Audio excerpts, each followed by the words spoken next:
Hello guys, welcome back to the day to day review. మనందరికీ తెలిసిన విషయమే, కలకత్తాలో ఒక జూనియర్ డాక్టర్పై సంజయ్ రాయ్ అనే వ్యక్తి రేప్ చేయడం.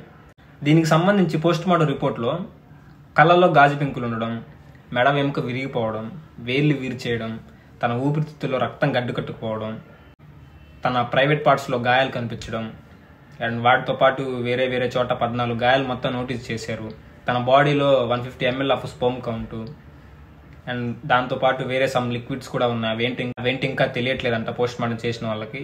ఆ పోస్ట్ మార్టం రిపోర్ట్స్ చదువుతున్నప్పుడు నిజంగా కాసేపు నా కళ్ళలో నీళ్ళు ఆగలేదు. అంత భయంకరంగా, అంత శాడిజం, అంత సైకోయిజం అయితే చూపించాడు. ఆడపిల్లలు ఇంట్లోంచి బయటికి పంపించాలంటే అదొక భయం అవుతుంది. ఓన్లీ ఈ రేప్ కేసు ఒక్కటే కాదు, ఇప్పటి వరకు జరుగుతున్న రేప్ కేసులు అన్నింటిలోనూ గవర్నమెంట్ హస్తం ఉంది. ఎట్లానో వినండి. ఇప్పటిదాకా కొన్ని వందల వేల రేప్ కేసులు అయితే చూసుంటాం మనం, మన కంట్రీలో కావచ్చు, వేరే కంట్రీలో కావచ్చు. దీనికి మూల కారణం ఏంటిది?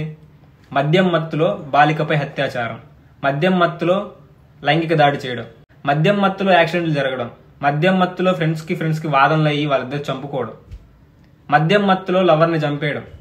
ఇట్లాంటివి ప్రతి ఒక్కటికి మూల కారణం ఏంటంటే మద్యం. ఈ మందును మాత్రం బ్యాన్ చేయరు గవర్నమెంట్. ఎందుకంటే వాళ్ళకి జనాలు ఎట్లా పోయినా పర్లేదు, వాళ్ళకి ఆదాయాలు రావాలి. నార్మల్గా ఉన్నప్పుడు ఏదైనా చేయాలంటే బ్రెయిన్ కంట్రోల్లో ఉండదు, ఆలోచించుకుంటారు ఇది తప్పు చేయకూడదామనేసి. ఈ మద్యం తాగిన తర్వాత ఏంటంటే ఏది మన కంట్రోల్లో ఉండదు, కంట్రోల్ చేసుకోలేనంత ఇదిగా అయిపోతాము. ఇట్లాంటివి జరుగుతూనే ఉంటాయి. అయినా కానీ గవర్నమెంట్ ఇట్లాంటివి ఆపదు. ఇప్పుడు దీనికి సొల్యూషన్ ఏంటంటే ప్రతి ఒక్కరు చెప్పేది 2 నిమిషాల్లో వాడిని ఉరిదీయాలి, లేకపోతే పబ్లిక్ వచ్చి కొట్టి చంపేయాలి, లేకపోతే ఎన్కౌంటర్ చేయాలి. వాడైతే 2 నిమిషాల్లో చచ్చిపోవాలి, 2 రోజుల్లో ఈ చాప్టర్ క్లోజ్ అయిపోవాలి, ఇంకా ఎవరి పనిలో వాళ్ళు వెళ్ళిపోవాలి అన్నట్లే ఆలోచిస్తున్నారు తప్ప అసలు దీనికి మూల కారణం ఏంది? రెండోసారి ఇంకొక చోట జరగకుండా ఉండాలంటే ఏం చేయాలి? వీటి గురించి ఎవరో ఆలోచించట్లేదు.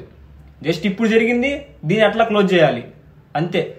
దీనికి అసలైన సొల్యూషన్ ఏంటంటే మెయిన్ మందు ఆపేయాలి. ఈ మందు అమ్మడం కానీ, ఈ డ్రగ్స్ కానీ, గుట్కాలు కానీ, ఈ సిగరెట్స్ కానీ వీటన్నిటిని బ్యాన్ చేయాలి. గవర్నమెంటే బ్యాన్ చేయాలి. గవర్నమెంటే సిగ్గు లేకుండా అమ్ముతుంది. ఇంక ఇట్లాంటి జరగకుండా ఎట్లుంటాయి? ఈ మద్యం మత్తులో ఎన్నో యాక్సిడెంట్లు జరుగుతున్నాయి, ఎన్నో రేపులు జరుగుతున్నాయి, అత్యాచారాలు జరుగుతున్నాయి, మర్డర్లు జరుగుతున్నాయి, పిల్లలు పాడైపోతున్నారు మందు తాగి, కుటుంబంలో గొడవలు అవుతున్నాయి, పిల్లలు విడిపోతున్నారు, కన్న పిల్లల్ని పట్టించుకోవట్లేదు, జీవితాల గురించి పట్టించుకోవట్లేదు. ఇన్ని జరుగుతున్నా గవర్నమెంట్ అయితే ఈ మందుని బ్యాన్ చేయదు. వీళ్ళ సొంత, ఇప్పుడు రాష్ట్రానికి ఒక గవర్నమెంట్ ఉంటే వీళ్ళు సొంత బ్రాండ్లు అమ్ముతారు తప్ప మళ్ళీ అసలు అమ్మకూడదు అనే ఆలోచన లేదు. ఇంత ప్రాణ నష్టం జరుగుతున్నా కానీ ఈ మద్యం అయితే ఆపదు గవర్నమెంట్. ఇంకోటి ఏంటంటే ఇప్పుడు ఈ రేప్ చేసిన వ్యక్తిని 2 నిమిషాల్లో చంపేస్తే అసలు ఆ నొప్పి వాడికి కూడా తెలియదు.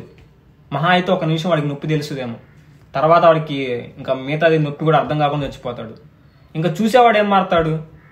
ఒక చిన్న ఎగ్జాంపుల్, ఒక వ్యక్తిని చనిపోయిన తర్వాత చూడడం కంటే అదే వ్యక్తి ఆ చనిపోయే ప్రాసెస్ గిల్లగిల్ల కొట్టుకొని చనిపోతాడు చూసారా, అప్పుడు మనం చూస్తే మనం ఎక్కువ భయపడతాం. సేమ్ అట్లానే ఈ రేప్ చేసిన వాడిని 2 నిమిషాల టక్కని చంపేస్తే ఆ నొప్పి వాడికి అర్థం కాదు. ఇట్లా వీళ్ళ రేప్ చేయాలనుకున్న వాళ్ళు కానీ, లేకపోతే ఇట్లా సైకో బిహేవియర్ ఉన్న వాళ్ళు కానీ, అమ్మాయిని చూసి నెగిటివ్గా ఆలోచించే వాళ్ళు కానీ ఇంకెట్లా మారుతారు? మారరు. సో ఇప్పుడు ఆ రేప్ చేసిన మనం ఏం చేయాలంటే వాడంతటా వాడు సూసైడ్ చేసుకుందామన్నా కానీ వాడిని చంపేయకూడదు, వాడిని కాపాడాలి. మనమే కాపాడుకొని వాడికి 3 పూటల తిండి పెడుతూ, ప్రతి క్షణం నరకం చూపిస్తూ, మెంటల్ టార్చర్, ఫిజికల్ టార్చర్ ఇవన్నీ పెడుతూ వాడు ఎంత నరకం అయితే చూస్తున్నాడో దాన్ని మనం రికార్డ్ చేసి ప్రతి న్యూస్ ఛానల్లో, ప్రతి ఛానల్లో, ఈ సోషల్ మీడియాను ఉపయోగించుకొని ప్రతి దాంట్లో దీన్ని చూపించాలి.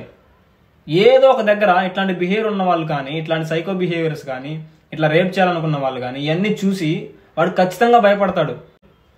ఇంకెప్పుడైనా ఇట్లా చేస్తే నా గతి కూడా అట్లానే ఉంటుందేమో, నేను చనిపోవాలన్నా చనిపోలేను, బతుకున్నా కానీ ప్రతిరోజు నరకమే, అట్లాంటి జీవితం నాకు వద్దు అనేసి ఏదన్నా ఆడపిల్లని చూసినప్పుడు ఖచ్చితంగా రెస్పెక్ట్ ఇస్తాడు.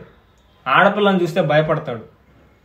సింపుల్గా నేను ఏమంటానంటే వాడిని 2 నిమిషాల్లో ఉరిదీస్తే ఆ నొప్పి వాడికే తెలియదు, ఇంకా వేరే వాళ్ళు ఏం మారుతారు?